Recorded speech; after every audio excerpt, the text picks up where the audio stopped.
I never lived in your society. I never went to school. I never had a mother and father. I raised myself up. Want to play hardball? I played baseball when I was younger. Huh? I wouldn't go there.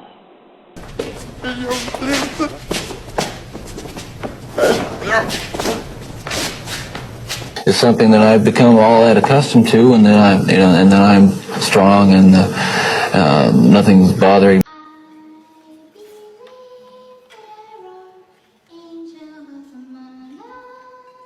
It started with surrogates at a non-human level. Physical objects, my possessions, other people's, destruction of things that are cared about. If you want to talk about ghosts, then who are you going to call? Well, you should actually probably call Dan Aykroyd. His fascination with the paranormal started because his great-grandfather was a spiritualist who held seances. Turns out there's a whole book called History of Ghosts written by Dan's dad, and it's about mediumship and his interest in it. He was the reviewer of all these psychic acts who came through town. He was associated with the Lily Dale community in New York, where you can go and get a reading from a registered psychic, and that got passed on throughout the family. They wanted to know what was going on. They wanted to know how levitation was possible, how ectoplasm is possible. Well, that all checks. The story of Mark and his family's eerie encounter with a cursed Ouija board infested home in Australia started off subtle, like their dog's reluctance to enter the house, originally dismissed as a mere adjustment to the new environment. But then, as things do, they escalated. Let's see, there was the mysterious flooding in the laundry room, shattered light bulbs, an overwhelming sense of unease in certain areas of the house that signaled something far more sinister. Disembodied laughter, shuffling feet, and phantom voices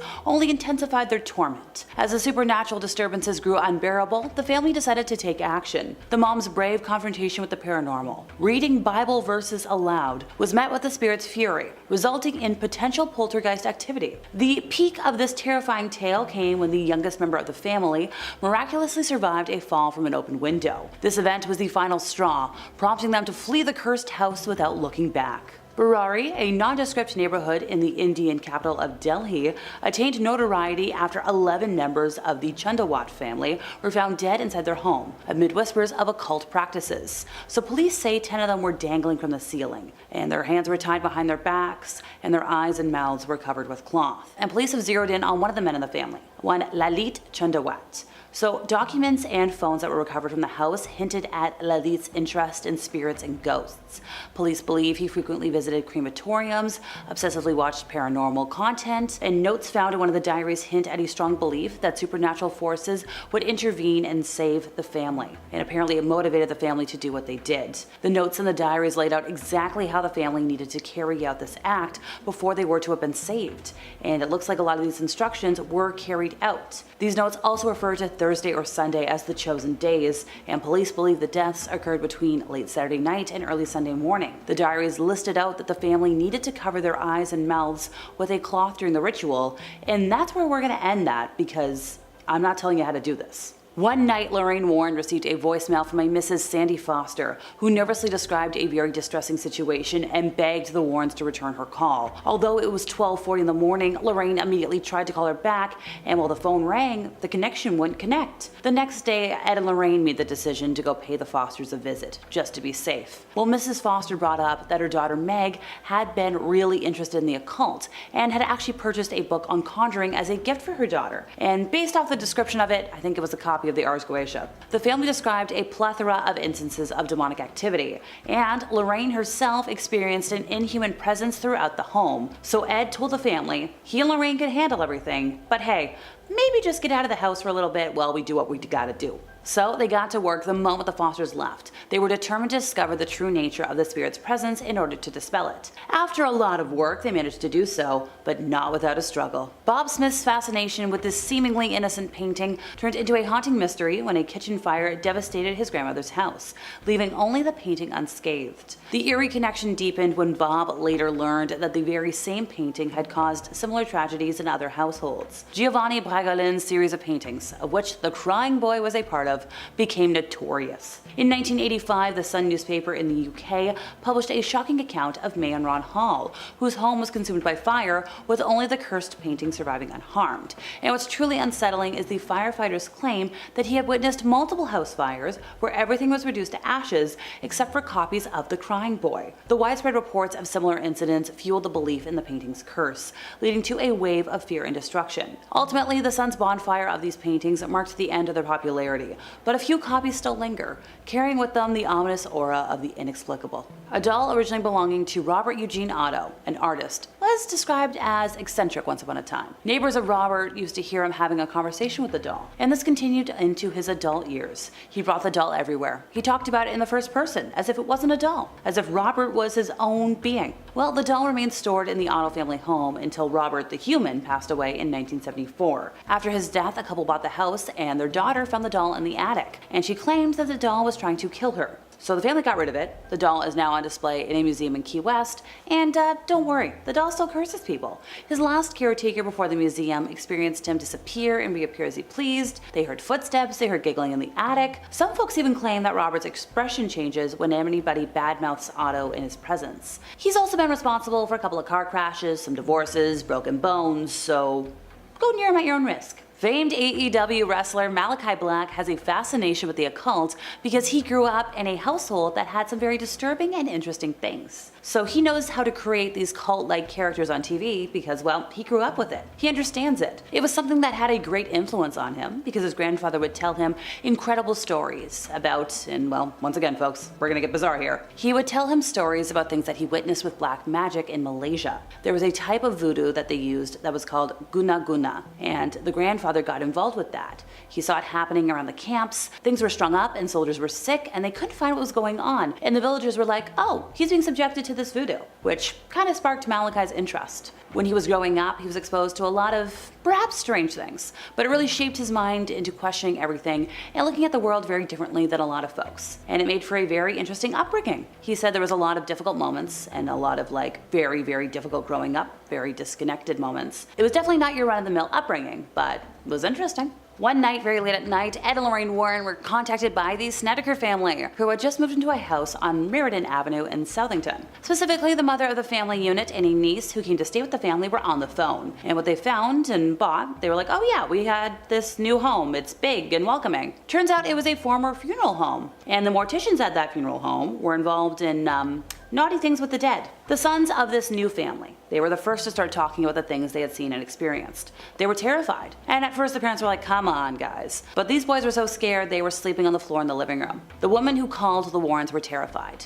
They were hiding in a small bedroom in the back of the house, and the covers on the bed around them were levitating, like there was a fan blowing them around. And Lorraine said that while they were on the phone, even more bizarre events started happening. The mother had rosary beads in her hand, and while she spoke, the beads were actually being pulled apart and falling to the floor. A blessing of the house seemed to do nothing to calm things down. The church eventually sent an exorcist, which seemed to do the trick, but not before one last hurrah from whatever was doing all this chaos. So there was this huge tree in front of the house, right? And half of the tree, with no wind, broke off and fell on the property. Yeah, I'd be hightailing it out of there after that. In the chilling case of the Perron family, their seemingly serene farmhouse in Rhode Island concealed a dark and malevolent secret. Soon after moving in, strange occurrences were unraveling, initially dismissed as minor inconveniences. Brooms moved on their own. The young daughters were seeing apparitions. Carolyn Perron, determined to uncover the truth, delved into the history of the house and discovered a lineage plagued by mysterious and tragic deaths spanning 8 generations. The most ominous presence of that was of Bathsheba Sherman. Bathsheba's malevolent intentions became evident as the family's life spiraled into a nightmare. One harrowing incident involved Carolyn experiencing an inexplicable puncture wound on her calf,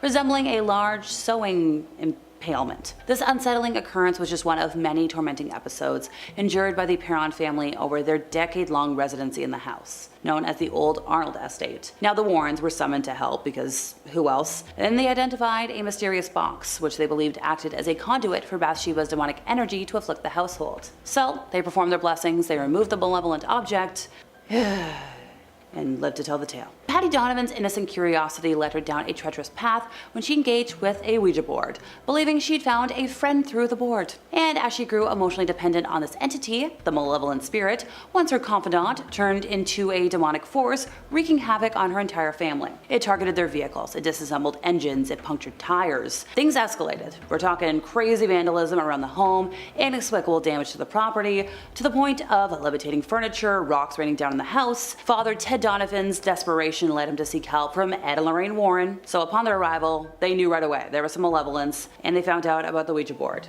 So they realized, okay, this is bad, and they initiated the process for an exorcism, which sadly took a month to be granted. So during that time, the family endured more torment and destruction at the hands of the entities. Finally, exorcism takes place, liberating the family from their demonic ordeal. But they're left with a substantial financial burden because, well, extensive damage. As one of the 5 families that dominate organized crime in the New York region, the Bonano crime family has a history longer than my arm, so let's try and keep it concise. This family was seen as the most brutal of the 5 families during the 20th century, so don't go making all buddy-buddy. Their origins can be traced back to the town of Castellammare del Golfo, located in the province of Trapani, Sicily. Their boss, by the way, was Giuseppe Pepe Bonano, and his older brother and advisor, Stefano. I hope I didn't butcher my Italian. The clan's strongest ally was the leader of the Magaddino clan, Stefano Magaddino, the brother of Joseph's maternal grandmother. During the 1900s, the 2 clans feuded with Felice Buccellato, the boss of the Buccellato clan. So in 1902, Stefano arrived in New York and became a powerful member of the Castellammare clan. After the deaths of Stefano and Giuseppe, their younger brother Salvatore took revenge by killing members of the Buccellatos. So by 1903, Salvatore married Catherine Bonventre, and on January 18th of 1905, she gave birth to Joseph. 3 years later, Salvatore moved his family to New York City and began establishing dominance and control in the Castellammare community of Williamsburg, Brooklyn. So while operating in Brooklyn, the Castellammare leaders were able to secure the criminal organization's future. As of 2017, the family had 110 established members and over 500 associates. They were responsible for numerous planned killings and accidental deaths over the years, to the point where I spent like a half an hour today trying to count them all. I kept getting lost in my count. There was too many. Kangaskhan rose from obscurity in a small corner of the Mongolian steppe to form the largest land empire in history. For the Mongols, the family was the central pillar of society. Genghis' sons and then grandsons extended the empire to reach from the western shores of the Black Sea to the Pacific. So these Mongols, often outnumbered, conquered through their mastery of tactics and psychological warfare. So if a city or an entire people surrendered, they would treat them well. They'd allow them to enjoy the fruits of a secure world. If they resisted, well, you and your city are gonna feel the full fury of the enraged invaders. Despite all the violence that took place as the Mongols extended their rule, once they were in power, the lands were safe, they were well controlled. In many cases, this represented a distinct improvement from previous conditions. Subjects had considerable personal liberty, such as the freedom to follow their own religion, but at what cost? Because this comes with a price. Some experts calculate that 11% of the world's population died because of the Mongol expansion. That's a lot of people. The Ptolemies of ancient Egypt ruled between 305 to 30 BC and are responsible for such a long list of mysterious deaths that they had to be listed today. So they viewed family members as a fight to the death, where you constantly try to eliminate your closest relatives before they did it to you. So let's say P IV killed his mother, who had previously killed her husband because he was having an affair with her mother. So then he married his sister Arsinoe III, who was immediately killed after her husband/brother's death. Her son, P V, had his mother's killers ripped to pieces by an angry group of people. P VII was either killed by his uncle or his father, we're not super sure on that one. P VIII married Cleopatra II, but began an affair with her daughter, Cleopatra III. He had his son cut into pieces and then sent them to his mother. Ugh. So P IX tried to kill his mother, Cleopatra III, then married the first one, and then another sister, both called Cleopatra. P X married the daughter of P IX, Berenice III, and P XI also married Berenice III, who was either his sister or his mother or both. And after 19 days of marriage, he had her killed, and he was promptly torn to pieces by an enraged Greek mob. And that's just the highlights, folks. Time for another one of the New York 5 families, the Genovese crime family. Also referred to as the West Side, they were founded by Charles Lucky Luciano in 1931 until being renamed after boss Vito Genovese in 1957. Originally in control of the waterfront on the west side of Manhattan, as well as the docks and the Fulton Fish Market on the East River waterfront, this family was run for many years by Vincent the Chin Gigante, who feigned insanity by shuffling unshaven through New York's Greenwich Village by wearing a tattered bathrobe and muttering to himself incoherently to avoid persecution. If it works. It works. So this family is the oldest and the largest of the 5 families. Finding new ways to make money in the 21st century, they took advantage of lax due diligence by banks during the housing bubble with a wave of mortgage frauds. They appear to be the most organized and powerful family in the US, with sources believing that Liborio Barney Bellomo is the current boss.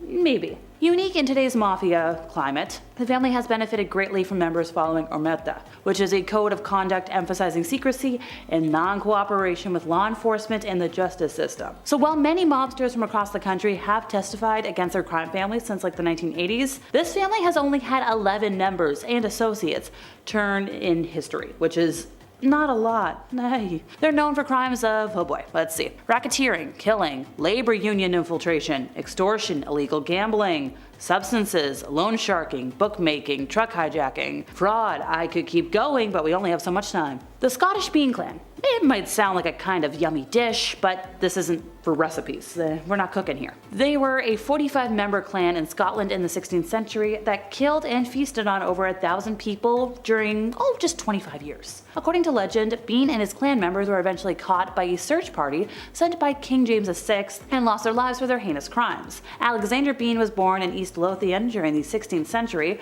where he eventually met a vicious woman named Black Agnes Douglas, who shared his inclinations, and she was accused of being a witch. So after some robbing and the consumption of just one of their victims, the couple ended up at a coastal cave in Benay Head between Girvan and Ballantrae. I tried. The cave was about 200 yards deep and the entrance was blocked by water during high tide. So this was a great hiding spot for 25 years. They produced 6 daughters, 8 sons, 14 granddaughters, and 18 grandsons. And yeah, the grandchildren were the products of keeping it in the family, if you get what I mean. So this clan thrived by laying very careful ambushes at night to rob and end individuals or small groups, bringing the bodies back to their cave where then, well, dinner time! They pickled the leftovers in barrels and discarded what they didn't need. Sometimes that would wash up on nearby beaches. This strategy was used to help conceal their crimes and lead villagers to believe that it was animals that were attacking these travelers. Look, the body parts and disappearances did not go completely unnoticed by the locals, but the clan stayed in their cave by day, took their victims at night, so they weren't exactly out and about. They were eventually captured alive, and they met their end without trial, because folks were like, yeah, that's subhuman, you don't need a trial, your life is over. Sonny and his fellow men had their fun parts cut off and thrown into the fire. They lost their hands and feet, and then game over. Now the women, tied to stakes, burned alive. Makes sense for the time period. And finally for today, the Bender family. We can't talk about their very fun nickname, but you know what I'm talking about. So this was a family of mass killers. They lived and operated in Labette County in Kansas, US, back in 1871 to 1872. So we've got John, his wife Elvira, their son John Jr., and daughter Kate. And we don't know how many people specifically they killed, but if we're estimating, at least a dozen travelers. What do you mean by travelers? Well, they would visit the family's bed and breakfast, and then they'd be hypnotized to stay for dinner, given a seat of honor at the table, which was positioned over a trapdoor into the cellar. So they'd be distracted, and then somebody bops you in the head, you fall through the trapdoor, game over. Number 10, Dracula. The man, the myth, the legend, Vlad the Impaler. This dude was so down bad, he was the inspiration for Dracula. There's really only one reason why he was so evil, and honestly, it's in his name. Vlad the Impaler liked to impale people, oftentimes alive. As if this was the worst thing thought up by a human being ever, he would leave the pikes on display, creating a horror only the eyes of medieval Europe could see. There's gonna be a lot of bad dudes on this list, some really saucy villains, unsavory characters who will make your skin crawl, but only Vlad has been bad enough to get a monster inspired by him, essentially turning his actions into somewhat of a spooky mythology. Dude gives off some serious goth energy. There's a few portraits of him, but if you look at it, he's got this stare in his eyes, like he wants to impale me or something. Vlad be nimble, Vlad be quick, just wait till you see his sharpened sticks. Number 9, the guy everyone knows. Look, YouTube won't let me say his name, but do we really have to? I mean, it's Mustache Man. Infamous for his bad art and lame book, he was the fascist leader of Germany. The very same leader who forced the world into World War II. Remember that one? Yeah, he's the very same monster who organized the destruction of Jewish peoples in Europe, and if he had his way, probably the whole world. I wouldn't be surprised if you showed a picture of him to anyone on Earth, any country, rich or poor, and they will most likely know who that was. That's the kind of evil that will get you talked about in classes all over the world, and likely for a long time. Eventually, he got what was coming to him, and the world had peace and prosperity, and there was never ever another bad stinky war ever again. Why is he not number one, you might be asking? Well, that's just because his numbers don't compare to others, which is a very troubling statistic. I'll get to that later. Number 8. Busy man. Most people on this list are not going to need any introduction. Kangaskhan is no exception to that. The Mongol warrior king saw his nomadic empire stretch thousands of miles, being one of history's largest empires. If you've been paying attention in history class, and you should have been, don't skip class or Big Ched will put you in the naughty corner. Bad. Yes, that's right, I just referred to myself in the third person. Speaking of third person, that's how many people Kangas unalived in his bloody conquests. Oh, did I say 3? I actually meant a lot. Did I say a lot? I actually meant a disturbing amount. Some people like to point out that he was accepting of other people's cultures and beliefs. Yes, that is true, but that's after he burned down the village right before he got to yours, and you got forcibly assimilated into his numbers. As you can also imagine, a bloodthirsty barbarian like him did not treat women with much respect. It's Kangaskhan, man. That's just how it do be. Number 7. So long, Bowser. Ivan the Terrible. Okay, sure, Vlad was called the Impaler, but you can kind of take that in a different way, right? Not in that way. All innuendos aside, with a name like Ivan the Terrible, it's kind of hard to work around that. Even as a child, Ivan was showing traits of an evil dictator, or supervillain really, as it's said that he would throw animals off of tall roofs in the same way that Mario throws Bowser off of platforms. Becoming the first Tsar of Russia and probably its worst, he's responsible for many horrors and crimes, but the most infamous being his responsibility for his own son's demise. After a heated argument regarding his unborn grandson, and in a binding fit of rage, Ivan claimed his son's life. Sure, dads get angry when sons don't help mow the lawns or help take out the trash, but that's going a little far. One minute you're having a fight with your dad, and the next minute you're being carried out by Ghanaian pallbearers. You know, the dancing guys, the memes, the casket, you know? Yeah, it's a joke. Number 6, the Mad Doctor. I love doctors. Shout out to the people working in the medical field right now. I appreciate you. I couldn't even imagine the horror that is medical school though. We all know my track record for reading, and hours upon hours of studying would just be bad for my health. I gotta squeeze more video game time in there, it's just how I work, man. However, one doctor I would not want to cross is Dr. Henry Howard Holmes. He is most likely the inspiration for a lot of horror movies. A serial unaliver.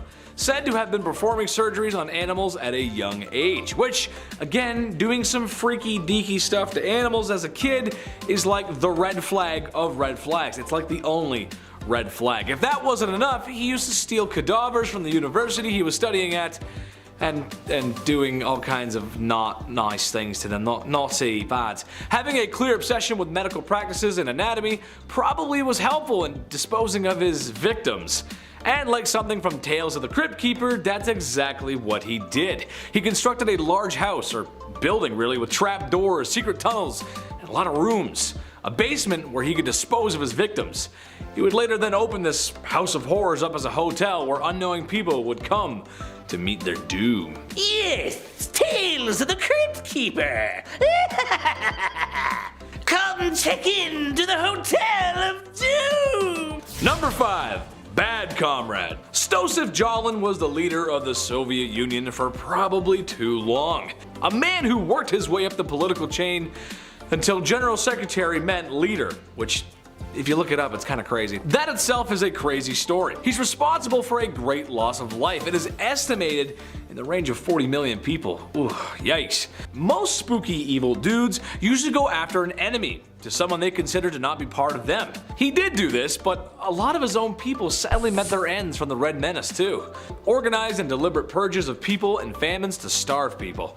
It's safe to say he is and was and always will be one of the worst humans to ever walk the face of the earth. To put it in perspective, Jalin's son was a soldier in World War II, and after being captured by German forces, the Germans thought they had one on the boss. Heck, this was a get out of jail free card, right? Well, when a prisoner trade was proposed by the Germans, Jolin laughed at only how an evil communist could, and denied the trade. His son would later perish in a POW camp shortly after. What a monster. You think you trade with me? Keep him, I don't want. Number 4. Fine white powder. Oh, to be in Miami in the mid-1980s. If I had one wish, it would be to spend a summer night in the neon-soaked beaches of Miami under strict laws enforced by a president who didn't know what was going on right underneath his nose. If you were around back then you probably got to experience something like that. Or at least in my fever dreams. I hope so. But as much as I'd like to be Tony Montana with all that sugar on his desk, I know it's bad for my health. Speaking of bad for your health, Pablo Escobar. I know, that's where I went with that. Probably the most ruthless criminal ever to live on planet Earth. Pablo was a poor man born in a poor country, but ended up being one of, if not the richest man on planet Earth. His lucrative distribution of adult sugar in the 80s made him very wealthy. It also made him very dangerous, as he was willing to do whatever to get his way. Extortion, bribing, bombing, just about anything you can think of. Oh yeah, he was one bad dude. He had so much money that he had to bury it all over Colombia. Every once in a while some of his buried treasure pops up, and as much as I want a quick million in US cash, I'll just put it back where it came from. Oh Dios mío, lo siento Pablo. Number 3. Al Capone. Another ruthless criminal, and honestly, Capone walked so gangsters like Pablo could run. Part of the ruthless Italian mafia that was the outfit, Capone worked his way through the ranks during 1920s Prohibition America, earning millions in his time where really just $100 could stretch a long way.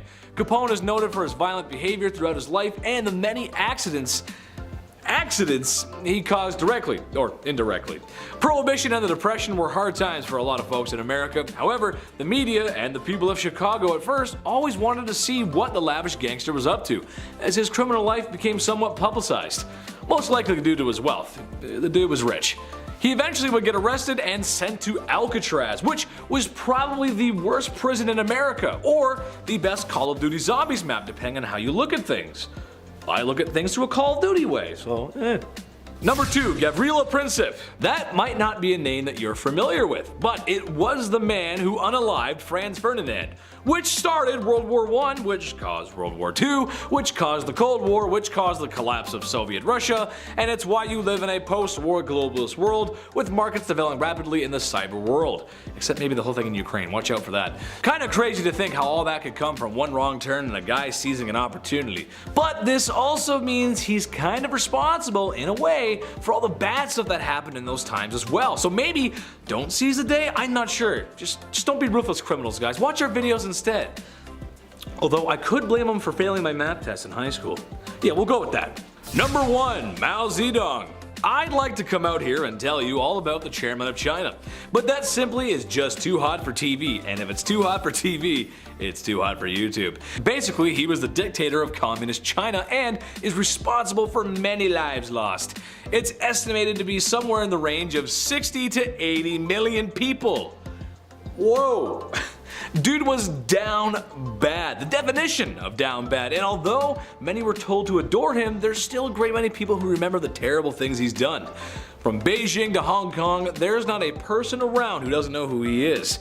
If being a no-good, rotten person was an Olympic sport, he would have gold medals coming out of his ears. Number 10. Giulia Tofana. In the 1600s, women who were left under the control of malignant husbands who would physically harm and control them was a rather common issue, and the general rule was that unless your spouse passed away, that was the only time a woman could be granted her freedom. The active contents inside the vial with the artwork of St. Nicholas were unknown, but mostly it was filled with arsenic, lead, and possibly belladonna. It was colorless, tasteless, and therefore easy to mix with many other substances like wine or water. It was called by the name Aqua Tofana, and it was named after the suspected Giulia Tofana, as she was the main distributor and ringleader of this secret sauce. The actual creator might have actually been another woman who was caught later on. The poisoning of Aqua Tofana would go unnoticed, as its symptoms would mimic other illnesses that were prominent at the time. First dosage would mimic a cold, the third dosage digestive issues, and the fourth was death. It was so effective and helpful rule that when the poison was used in a slow active state, it would give the victims the assumption that they were dying and would write a will and repent. And if the provider of the poison changed their mind, the antidote was simply lemon juice and vinegar. Although the invention of this poison substance was eventually discontinued as so many had been caught with the subject,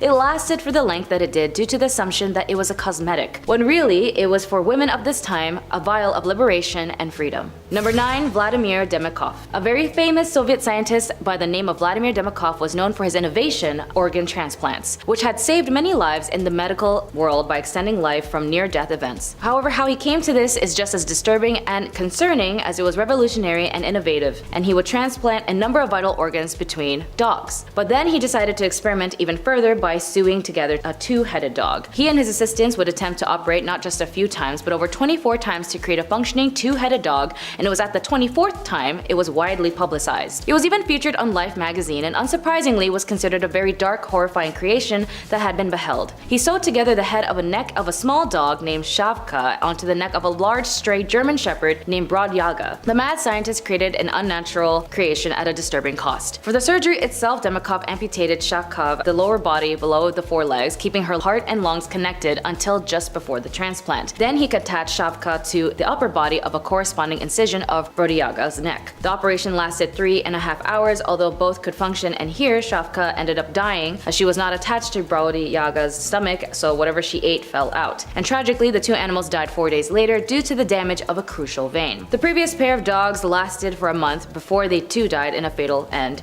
and Vladimir also had no intention to stop his animal cruelty experiments and would continue trying until his death. Number 8. MK Ultra. Project MK Ultra was an illegal human experimentation program designed and undertaken by the CIA and intended to develop procedures and identifying drugs that could be used during interrogations to weaken people and force confessions through brainwashing and psychological torture. MK Ultra used numerous methods to manipulate its subjects' mental state and brain functions, such as a covert administration of high doses of psychoactive drugs and other chemicals without the subject's consent, electric shocks, hypnosis, sensory deprivation, isolation, verbal and sexual and other forms of torment. MK Ultra was preceded by Project Artichoke, and it was organized through the CIA's office and coordinated with the US Army's biological warfare labs. The program engaged in illegal activities, including the use of US and Canadian citizens as unwitting test subjects. Investigative efforts were hampered by CIA Director Richard Helm's order that all MK Ultra files be destroyed in 1973. The Church Committee and Rockefeller Commission's investigations relied on the sworn testimony of direct participants and on the small number of documents that survived Helm's order. In 1977, a Freedom of Information Act requested uncovered a cache of 20,000 documents relating to MK Ultra, which led to Senate hearings, but some of the surviving information about MK Ultra was declassified in 2001. Number 7. Philip Zimbardo. An American psychologist and a professor at Stanford University, was known for his involvement, leadership, and administration on the research of the Stanford prison experiment. He was heavily criticized as the experiment was seen unethical and scientific reasons. The Stanford prison experiment was a psychological experiment conducted to stimulate a prison environment to examine the effects of situational variables on participants' reaction and behaviors. Participants were recruited from the local community with an ad in the newspaper offering $15 per day to male students who wanted to participate in a psychological study of prison life. Keep in mind, $15 back then is roughly $114 today. Volunteers were chosen after assessments of psychological stability and then randomly assigned to being prisoners or prison guards. Over the following 5 days, psychological harm of the prisoners by the guards became increasingly brutal. After psychologist Christina Maslach visited to evaluate the conditions, she was upset to see how study participants were behaving, and she confronted Zimbardo, and he ended the experiments on the 6th day. The SPE had been referenced and heavily criticized as an example of an unethical psychological experiment as a harm inflicted on the participants in this and the other experiments in the post-World War II era. Because of this experiment, it prompted American universities to improve their ethical requirements and institutional review on human experiments to prevent them from being similarly harmed. The goal of Zimbardo's primary reason for the conducting of the experiment was to focus on the power of roles, rules, symbols, group identity, and situational validation of behavior that generally would repulse ordinary individuals. But with one positive result of the study is that it altered the way the US prisons are run. For example, juveniles accused of federal crimes are no longer housed before trial with adult prisoners due to the risk of violence against them. Number 6. Phalaris and Perilios of Athens. Throughout history, humans in general have created an enclave of many extraordinary things, and as civilizations go, for some reason in our distant past, they had an obsession of creating agonizing means and the inflictions of others. Perilios of Athens had created something that at first glance may seem like a work of art, but its uses had been a thing of torment, the Brazen Bull. The beautiful bronze statue casted in ancient Greece was invented between 570 and 554 BC. The statue was actually commissioned by the reign of Phalaris, an evil tyrant in Sicily. So many would think that he's actually the real inventor, or more or less had the idea. This tyrant was also known for eating new as his new cruel torment device, and the bull was cast hollow and was used as a fire would be built below, and its design was that it would be opened and a person would be forced inside. The fire would start underneath the person and it would burn as the smoke and steam would escape from the bull's nose. Incense was placed inside to counteract the smell of burnt flesh, and it is said that it was a series of tubes built inside the statue to design to distort the screams of the victim and make them sound like an animal. Phalaris was a piece of work as he wanted to test the sound system of the bull, that he even pushed Perilios, the man who created the bull, for him into the belly and lit a fire under him. And then he later released him before he pushed him off a cliff. But by sheer karma, Phalaris died in a bull himself as the city was taken over by Telemachus in 554 BC. Number 5. Lytle S. Adams. After hearing about the vicious attacks of Pearl Harbor on the radio, Lytle S. Adams developed a unique plan of vengeance against the Japanese Imperial Army with the Bat Bomb. The bomb consisted a bomb-shaped casting over 1,000 compartments, each containing a hibernating Mexican free-tailed bat with a small timed incendiary bomb attached. Dropped from a bomber at dawn, the castings would deploy a parachute in mid-flight and open a release of bats, which would then disperse to eaves and attics in a 20-40 mile radius. Adams stated that the bat was the lowest form of animal life, and that until now, reasons for its creations have remained unexplained. He went on to espouse that bats were created by God to wait this hour to play their part in the scheme of free human existence to frustrate any attempt of those who dared desecrate our way of this life. This weird device was then of course proved by President Roosevelt, who's remarked that his friend wasn't crazy, but the idea was worth looking into. Either way, after the conducted of a few tests, the program was eventually cancelled after it was estimated a use of $2 million, or in today's value $32 million, was wasted on this invention. When it comes to war, humans showcase the worst of the worst if it means of expanding their nation's political planning, and if you're in the military, there's an internal conflict to fill in your nationalism and your internal duty to serve the country, and you forget your economical issues. When it comes to the invention of war, as it has been showcased throughout history time and time again, even in current unfortunate events, the creation leads to genocide by means of invention of different kinds of warfare. Developed by Fritz Haber, who was a professor at the University of Karlsruhe, was a brilliant chemist who invented the industrial scale productions of ammonia-based fertilizer. Alongside Frederick Guthrie, the two was noted as the ones who weaponized and synthesized a vescent chemical warfare agent called mustard gas, a widely used weapon used during World War I by both sides of the conflict with particularly harmful and deadly effects. It was responsible for the 1,205,655 non-fatal casualties and 91,198 deaths. The effects range from minor symptoms such as skin irritation and conjunctivitis to severe lung damage when inhaled. Despite the horrific use of mustard gas during World War I, there was a silver lining: the discovery of the first modern chemotherapeutic agent based on observations of World War I survivors exposed to mustard gas.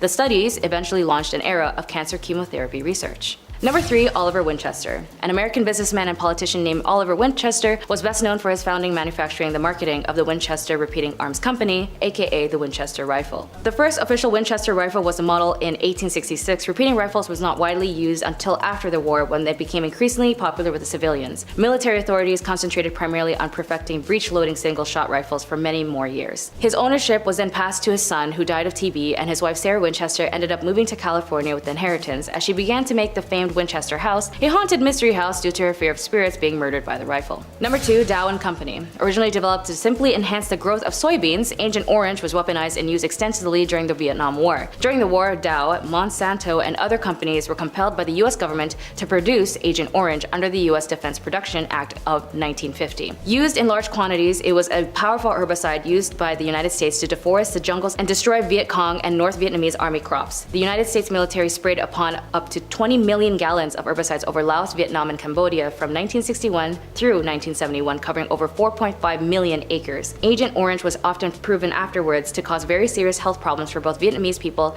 and returning US military personnel and their families. Among were rashes, birth defects, and severe neurological problems, as well as cancer. This military action has caused the nation of Vietnam. Since then, the country has reported over 400,000 of their people were maimed and killed by the harm of the herbicides, that 500,000 of their children have been born with birth defects caused by the exposure of Agent Agent Orange. The US courts, of course, have constantly ruled that Dow and other manufacturers bear no responsibility for the development and the use of Agent Orange during the Vietnam War and have dismissed all legal claims to the contrary. And finally, number 1, Oppenheimer. An American theoretical physicist and director of the Manhattan Project Los Alamos Laboratory during World War II, is often called the father of the atomic bomb, causing the destruction and devastation of the Japanese as it resulted the tragedies of 200,000 civilians and military personnel. The ethics of these bombings and the roles in Japan's surrender are subjects of debate. Oppenheimer did important research of the theoretical astronomy as well as the quantum field theory and the extensive of quantum electric dynamics. But with his interests that led him to the developments of these weapons still hold to this day dire consequences on the lives that it would affect. In a very famous quote to this recognition, he has said, "If the radiance of 1,000 suns were to burst at once in the sky, that would be like the splendor of the mighty one. Now I have become death, the shatter of worlds." In a meeting he had with President Truman, he was distraught at the invention as it was now readily usable at the hands of practically anyone. And President Truman was infuriated at Oppenheimer when he said, "Mr. President,